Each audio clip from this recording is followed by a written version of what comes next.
دوستوں، دنیا کی تاریخ میں ایک نام آتا ہے سلطان صلاح الدین ایوبی رحمۃ اللہ علیہ کا، جو نہ صرف تاریخ اسلام کے بلکہ تاریخ عالم کے مشہور ترین فاتحین اور حکمرانوں میں سے ایک ہیں۔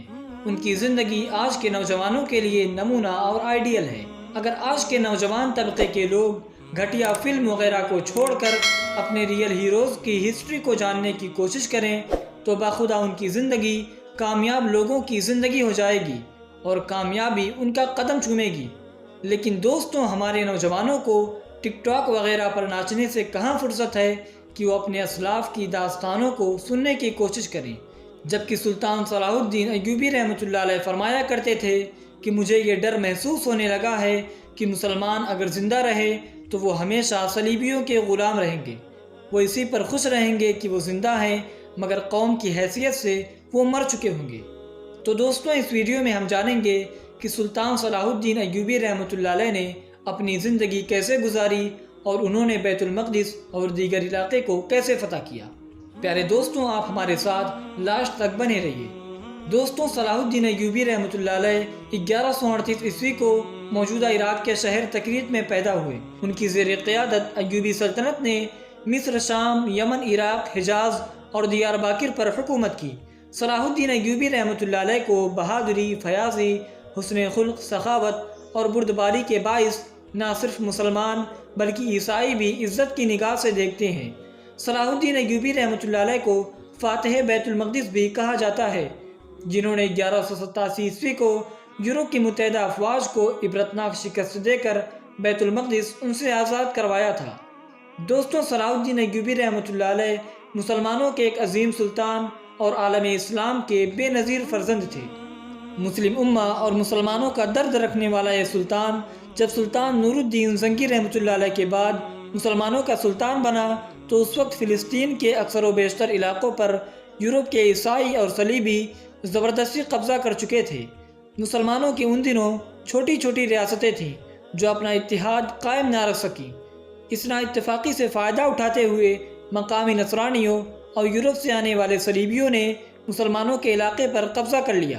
اس زبردستی قبضہ کے بعد سب سے پہلے سلطان نور الدین زنگی رحمۃ اللہ علیہ کے باپ عماد الدین زنگی نے اپنے علاقے واپس لینے کی کوشش کی اور اس میں وہ کسی حد تک کامیاب بھی ہوئے، اور اس کے بعد خود نور الدین زنگی رحمۃ اللہ علیہ نے نصرانیوں سے کئی جنگیں لڑیں اور کچھ علاقے واپس لینے میں وہ بھی کامیاب ہوئے، لیکن فلسطین کا زیادہ تر علاقہ اب بھی نصرانیوں کے قبضے میں تھا، اور پھر سب سے بڑا اور مقدس شہر بیت المقدس بھی ان کے پاس ہی تھا۔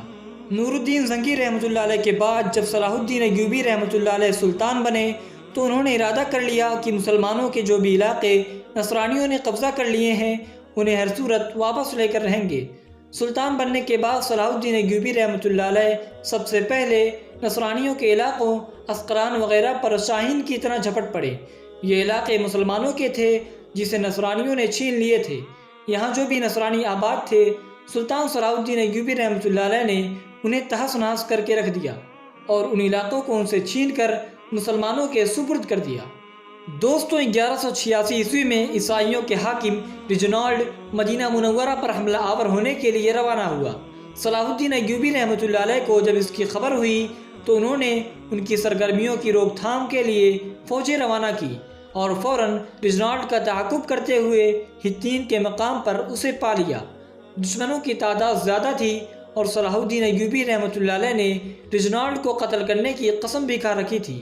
چنانچہ سلطان نے دشمن کے لشکر پر ایسا آگ کا گولہ ڈلوایا جس سے زمین پر آگ بھڑک اٹھی۔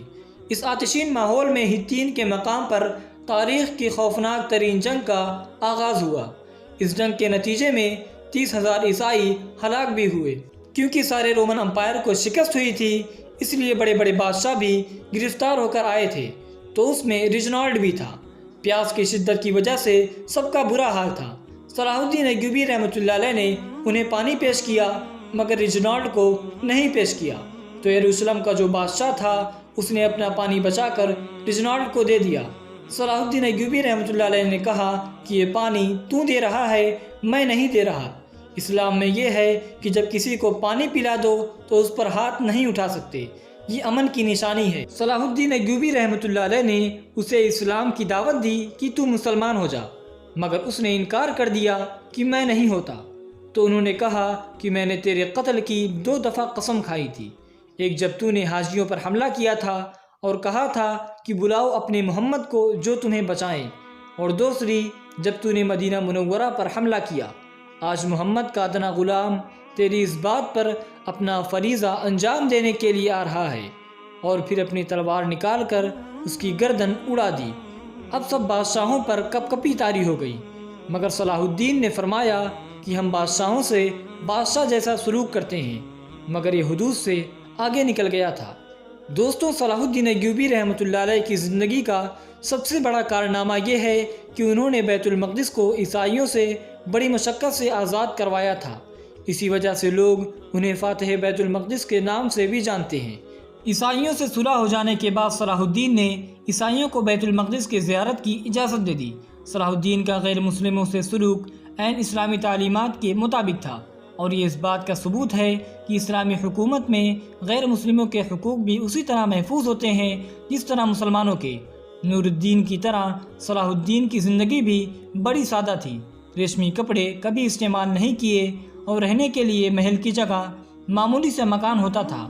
سلطان صلاح الدین ایوبی رحمۃ اللہ علیہ، جو اپنی وفات کے وقت جزیرہ شام، فلسطین، مصر اور بے شمار دیگر علاقوں کے حکمراں تھے، جب وہ فوت ہوئے تو ان کے پاس کل 1 دینار اور 40 درہم نکلے۔ ان کے پاس کسی قسم کا مال یا املاک نہ تھا، اس لیے کہ جو کچھ ملتا اسے راہ خدا میں خرچ کر دیتے تھے اور خدا کے توکل پر زندگی بسر کرتے۔ سلطان صلاح الدین رحمۃ اللہ علیہ مسلمانوں کے لیے بہترین زندگی بسر کرنے کا ایک نمونہ تھے۔ 1193 عیسوی کو وہ بیمار ہوئے اور 14 دن اسی حالت میں رہے۔ 55 سال کی عمر میں وہ فوت ہو گئے۔ وہ اہل سنت والجماعت کے مسلک پر عمل پیرا تھے۔ آج بھی انہیں یورپ میں بہادری کا ایک نمونہ مانا جاتا ہے۔